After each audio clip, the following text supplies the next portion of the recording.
କାଲି ରାଷ୍ଟ୍ରପତି ଇନାଗୁରେସନ୍ କଲେ ଦିଲ୍ଲୀରେ, ଶାହା କୁଆଡ଼େ ଗଲେ? 5,000 ଲୋକ ସେଠି ହାତ ଟେକି କହିଥିଲେ ସର୍ବସମ୍ମତି କ୍ରମେ ହରେକୃଷ୍ଣ ମହତାବଙ୍କୁ ଭାରତ ରତ୍ନ ଦିଆଯାଉ। କାହିଁ କାଉଣ୍ଟର କରିବା ପାଇଁ ନବୀନ ବାବୁ କରୁଛନ୍ତି, ଇଏ ମହତାବଜୀ କଲେ, ଯେ କ'ଣ କାହିଁ କଲା ଭଳିଆ ମୋତେ କିଛି ଜଣାପଡ଼ୁନି। କାଲି ରାଷ୍ଟ୍ରପତି ଘୋଷଣା କଲେନି ଭାରତ ରତ୍ନ। ଆଉ ତମେ ଓଡ଼ିଶାରେ ଜନ୍ମ ବୋଲି ତମେ ଖାତିରି କରୁନ?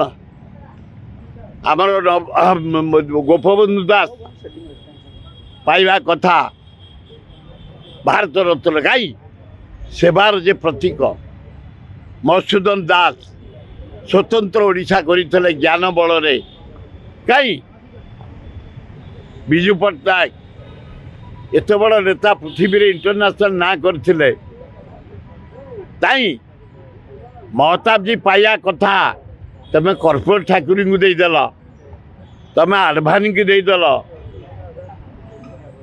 ଅଥଚ ହରେକୃଷ୍ଣ ମହତାବଙ୍କୁ ଏଡ଼େ ଜୋରରେ ପାଳନ କଲ। କାଲି ଆମେ ଦାବି କରିଥିଲୁ 5,000 ଲୋକ ସେଠି ହାତ ଟେକି କହିଥିଲେ ସର୍ବସମ୍ମତି କ୍ରମେ ହରେକୃଷ୍ଣ ମହତାବଙ୍କୁ ଭାରତ ରତ୍ନ ଦିଆଯାଉ।